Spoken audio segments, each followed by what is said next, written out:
everyone, and welcome back to the Mr. English podcast, where learning English is easy and fun. I'm Emily. Hello, Emily, and hello to all our wonderful listeners. It's so nice to be back here with you today. It's great to see you too, Paul. How are you doing? I'm feeling fantastic, thank you. I had a very calm and relaxing weekend. How about you?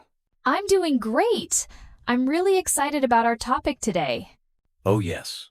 It's a topic that so many English learners ask about. It's a really big issue. A big issue? Okay, now I'm curious. What is it? Today, we're going to talk about something many learners face. Understanding English, but struggling to speak it. Ah, yes, Emily.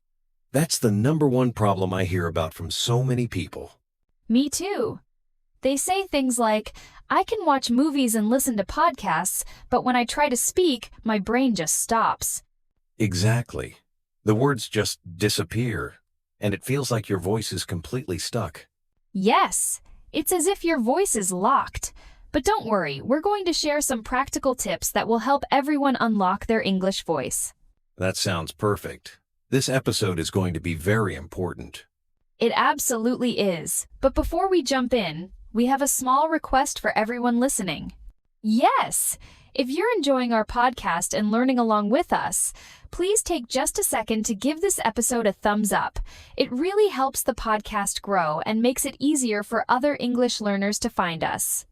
And don't forget to subscribe to the Mr. English podcast so you never miss any of our new episodes. Your support means so much. Thank you all so much.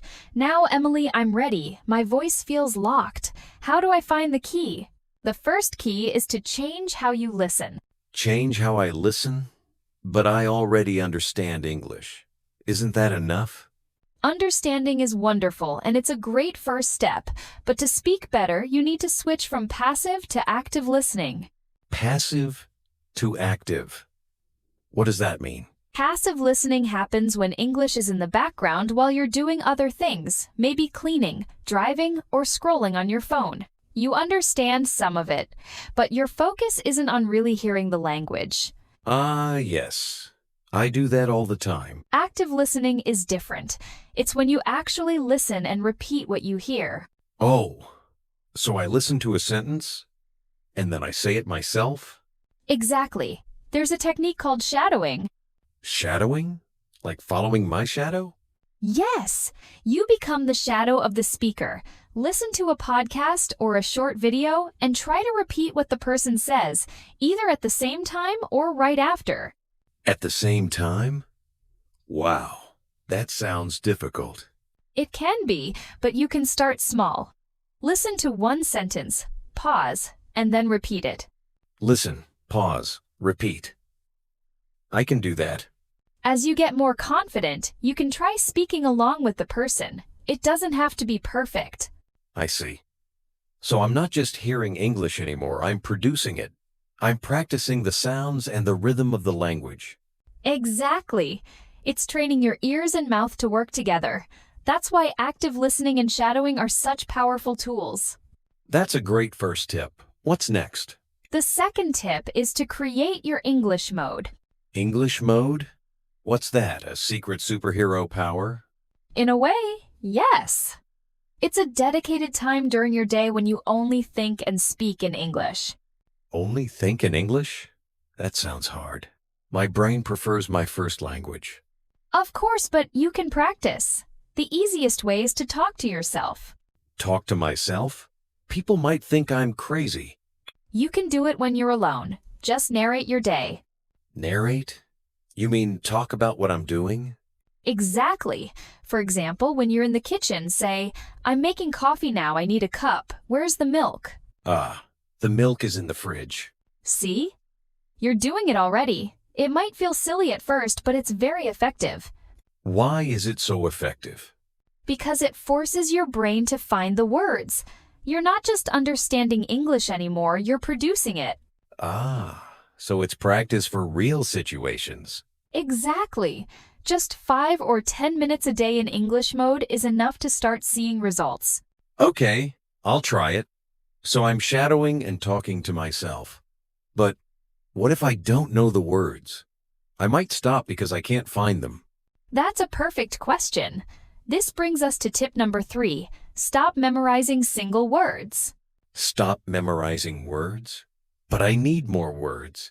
I mean, stop memorizing lists of words like cat, dog, book, house. They don't help you speak naturally. So, what should I learn instead? You should learn chunks, groups of words that go together, phrases or sentence starters you can use immediately. Can you give an example?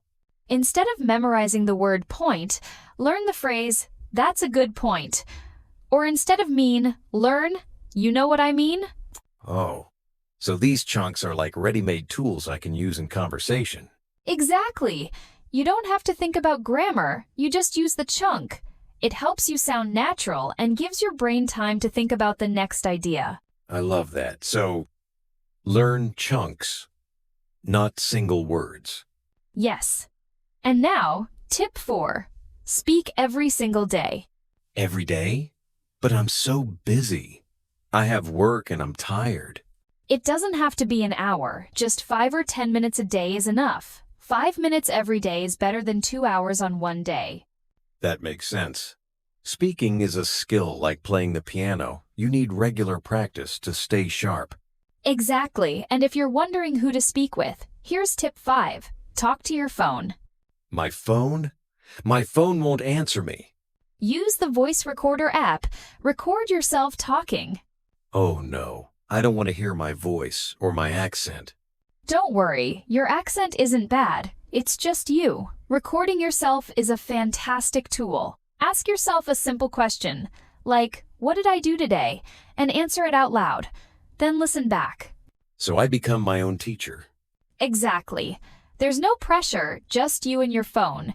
You can notice what you said well and which words you need to practice. Okay, I'll try it. It sounds scary, but I see why it works. Tip 6 is role-playing. Pretend you're in a situation, like ordering at a restaurant, going through an airport, or even in a job interview. And I talk to the wall? Yes, or your pet. Pretend you're both people in the conversation. Okay, let's try. Hello, sir. Welcome. What would you like to order? I'd like a pizza, please. And to drink? I'll have water, please. This is fun. It is. Role-playing trains your brain to react in English naturally. When you're in a real situation, your brain won't freeze. Ah, yes. Freezing, that's the big problem. Exactly. It trains you to improvise. I love that. Now, what's the biggest, scariest monster in the room? The fear of mistakes. Ah, yes. I get that. I'm afraid my grammar is wrong or people might laugh.